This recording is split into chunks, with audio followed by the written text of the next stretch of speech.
बनारस की पान तुम बनारस की पान तुम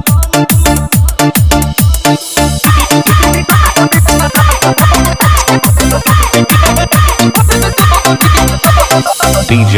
PRS DJ PRS बनारस की पान तुम तो लगती जवान है पतली कमर हर धड़कन की जान है बनारस की पान तुम तो लगती जवान है पतली कमर हर धड़कन की जान पुली खाए सब तोड़ दोगी तो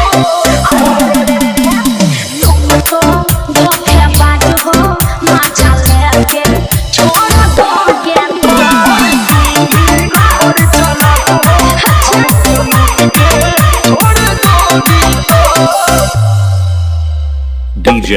PRS शॉपिंग बाहर लेके जाती है फिर एप्पल का सेट गिनवाती है सही बोले ना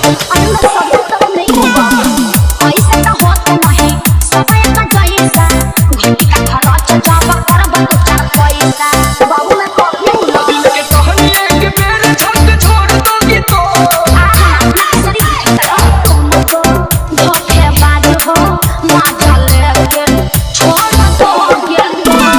बड़ी चालाक हो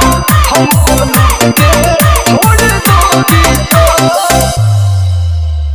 DJ PRS आजकल लड़कियों का बोलबाला है हम लोगों का कौन सुनने वाला है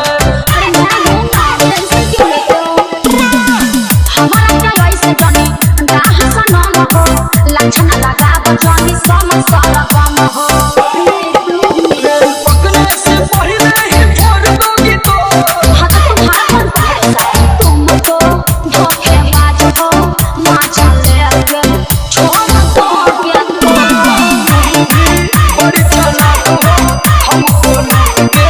छोड़ दोगी तो DJ PRS DJ PRS DJ PRS DJ PRS DJ